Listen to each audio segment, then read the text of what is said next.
सब कहते हैं ये पिछड़ी जाति का है। और आप जान लीजिए आरएसएस का एजेंडा है। नरेंद्र मोदी जी को जब उसको कैंडिडेट बनाना था तो उसने आरएसएस ने कहा कि आप अपनी जाति को पिछड़ा में शामिल कर लो, जो दानी साहब ने कहा, और पिछड़ा में शामिल करके जब चौगदा का चुनाव लड़ने लगा तो बोला मैं पिछड़ी जाति का हूं। ये बीपी सिंह जी का देन है। जो पिछड़ी जाति को कोई पूछता नहीं था, कोई जानता नहीं था, समझता था कि अदर बोगस क्लास है ओबीसी को, उस जाति को बीपी सिंह ने मुख्य धारा में ला दिया। और आज देश का प्रधानमंत्री किसी को बनना होता है आरएसएस जैसे मजबूत संस्थान को, तो वो भी कहता है ये पिछड़ा जाति का, जबकि आरएसएस का कोई भी सरसंचालक पिछड़ा जाति का आज तक देश के इतिहास में नहीं हुआ है। प्रधानमंत्री जब देख रहा है कि हमारे वाजपेयी जी नहीं बन पाए दूसरी बार, तो उन्होंने अपना एजेंडा बदला।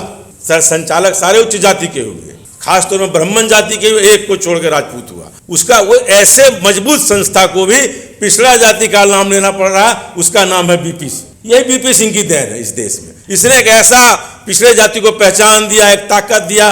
उस पिछड़े जाति को कहा कि तुम्हारी आबादी इतनी है, तुम अपनी ताकत को पहचानो। उस पहचान कराने में बीपी सिंह ने अपना कुर्सी का बलिदान किया, कुर्बान किया। कौन ऐसा आदमी है आज देश के इतिहास में एक साधारण पंच का पद को छोड़ने के लिए तैयार ही नहीं होता है। हमारे देश के जो वर्तमान प्रधानमंत्री हैं नरेंद्र मोदी जी, उसके सारे नेता कहते हैं कि नरेंद्र मोदी पिछड़ा। आप देखिएगा, आप सुनिए, उसके जो राष्ट्रीय अध्यक्ष हैं जेपी नड्डा जी बोलते हैं नरेंद्र मोदी पिछड़ी जाति के प्रधानमंत्री है। उसके गृह मंत्री बोलते हैं ये पहला पिछड़ा प्रधानमंत्री। क्या बोलते हैं? हमको कोई बोलेगा कि अगला आपको एमपी का टिकट नहीं देंगे, फलाना समझौता कर लीजिए, तुरंत तैयार हो जाएंगे। लेकिन वीपी सिंह जी एक ऐसी शख्सियत थी इस देश में जिन्होंने प्रधानमंत्री की कुर्सी का परवाह नहीं किया और मंडल कमीशन को लागू करके इस देश के पिछड़ों को ताकत दिया कि तुम्हारी ये ताकत। और आज जो हमारा तथाकथित पिछड़ा प्रधानमंत्री है, उसका क्या काम है? वो सिर्फ पिछड़ों के विपक्ष का काम करता है। एक भी काम इस 9 साल में पिछड़ी जाति के लिए इस प्रधानमंत्री ने नहीं किया है, क्योंकि उसको तो सिर्फ आरएसएस के एजेंडा को लागू करना है। पिछड़ा का कोई काम उनको नहीं करना। और सारी नौकरियां जो पिछड़े जाति की है उसको सबको प्राइवेट में दिया जा रहा है। सारी नौकरियों का जो चाहे वो सबसे बड़ी संस्थान जो रेलवे नौकरी देने वाली है, उस संस्थान में तो सिर्फ कॉन्ट्रैक्ट पर बहाली हो रहा है। कंप्लीट रूप से जितने कॉन्ट्रैक्ट पर बहाली हो रहा है वो, और उससे किसको नुकसान हो रहा है? जो पिछड़ी जाति के लोग काम करते थे, उनको जिस काम के लिए सरकारी नौकरी में रहते 50,000 रुपये मिलते थे, आज 10,000 में करना पड़ रहा है। ये तो सिर्फ पूंजीपति का काम कर रहा है। हमारे लोगों ने कहा कि ग्राहम लिंकन ने काम किया था श्वेतों के लिए। इब्राहिम लिंकन की एक परिभाषा भी थी। मोदी जी के जमाने में क्या है, democracy of the capitalist, for the capitalist and by the capitalist. ये सिर्फ पूंजीपतियों के लिए काम करते हैं। कहते हैं कि पिछड़ा जाति के, लेकिन काम पूंजीपतियों का करते हैं। एक भी यदि जो पिछड़ा जाति का लोग सरकारी नौकरी में रह के 50,000 रुपया तनख्वाह पा रहा था, प्राइवेट नौकरी में उसको 10,000 मिल रहा है, ये किसका नुकसान कर रहे हैं? ये तो कोई काम अपने जो इतने 9 साल के शासनकाल में ये उदाहरण नहीं बता सकते कि हमने पिछड़ा जाति के लिए कोई काम किया। ये बोलते हैं कि हमने पिछड़ा वर्ग आयोग बनाया। अरे भाई, पिछड़ा वर्ग आयोग क्या बनाया? वो कोई काम का है ही नहीं। जब नौकरी बचेगी नहीं, सारी नौकरियां प्राइवेट में चली जाएगी, तो पिछड़ा वर्ग आयोग किसका जांच करेगा? नौकरी तो रहने दीजिए सरकारी। आप जो बड़े बड़े संस्थान है ये कहते हैं कि यूपीएससी में भी हम डायरेक्ट बहाली कर लेंगे। अब आप समझ लीजिए कहाँ आप जाइएगा। हम लोग तो कहते थे यूपीएससी एक ऐसी संस्थान है जिसका नौकरी परीक्षा पास करके ही लिया जा सकता है। कहता कोई आवश्यकता नहीं परीक्षा पास करने का, हम लगेगा कि ये टैलेंटेड है, हम उसको ज्वाइंट सेक्रेटरी बना देंगे। ये तो इनका कि सारे जितने भी संवैधानिक संस्थाएं हैं उसको ध्वस्त करने पर तुले हुए हैं। जितनी भी पॉलिटिकल पार्टियां उसको ध्वस्त करने पर तुले। उसके साथ ही साथ और भी है, जो पिछड़े वर्ग के नेता है उसी के यहाँ ईडी का रेट पड़ेगा, उसी के यहाँ इनकम टैक्स का रेट पड़ेगा, चाहे वो कोई भी हो। आप लालू यादव से उठा के छगन भुजबल तक को ले लीजिए, सारे जितने पिछड़े वर्ग के इस देश में नेता है सबको जेल में डालने का। किसी अगले जाति के नेता को जेल में डालता है क्या? क्योंकि उसको आरएसएस उस दिन गद्दी से हटा देगा। वो तो आरएसएस का कठपुतली प्रधानमंत्री है। आरएसएस आज बोलेगा गेट डाउन, कल गेट डाउन। जितने भी अधिकारी हमारे पिछड़े जाति के सब पर जांच बैठवाता है। जितने भी अधिकारी, जितने हमारे मंत्री, नेता, एमएलए, एमपी सब पिछड़े जाति के, सब पर छापा मरवाता है। आपको कोई संपत्ति रहे कि नहीं, इनकम टैक्स का छापा सवेरे पड़ जाएगा।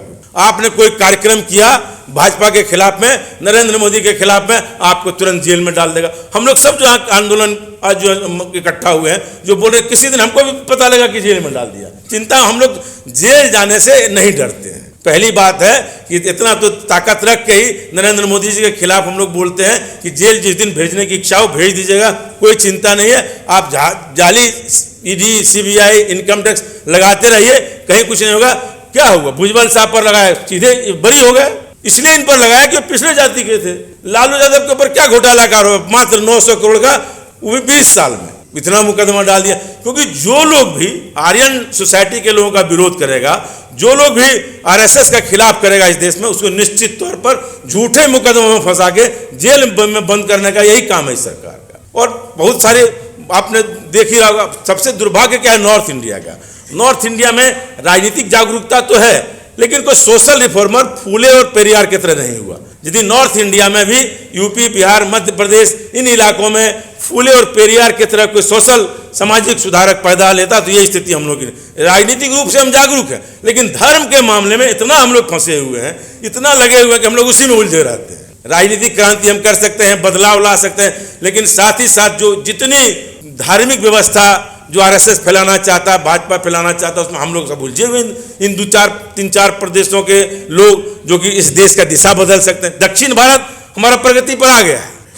जब जब भी सरकारें बनती है इस देश में भारतीय जनता पार्टी की, जब उत्तर प्रदेश, बिहार, मध्य प्रदेश, झारखंड, इन प्रदेशों से पश्चिम बंगाल, इसका जब वो एमपी जीतता तभी वोट बना पाते हैं। इसके पहले वो 200 पर जाते हैं, लेकिन अब देखिएगा जब 272 हुआ या 300 हुआ तो उसमें बिहार, यूपी, मध्य प्रदेश का योगदान है। और जब कुछ देने की बारी आती है, ये पूरा ये ईस्टर्न इंडिया और नॉर्थ इंडिया को कहाँ सब गुजरात ले जाते हैं, कहाँ महाराष्ट्र ले जाएंगे, सारा चीज। और अब तो महाराष्ट्र को भी बात करके सब गुजरात ले गए। अब तो महाराष्ट्र के लोग भी आंदोलन कर रहे हैं कि सब अब गुजरात ले गए। ये साजिश है। ये सिर्फ पूंजीपतियों का काम करना चाहता है। ये सिर्फ तथाकथित पिछड़ा है, घोर पिछड़ा विरोधी। ऐसा पिछड़ा विरोधी प्रधानमंत्री हो नहीं सकता है। यदि बीपी सिंह जी आज जीवित रहते, निश्चित तौर पर जो बुलडोजर चल रहा है सारे दलितों, पिछड़ों, मुसलमानों पर, जहां जहां उनकी राज्य सरकारें हैं, निश्चित तौर पर वो खड़ा होते। इसलिए हम लोग बीपी सिंह के प्रति श्रद्धा रखते हैं। क्यों कोई श्रद्धा रखेगा?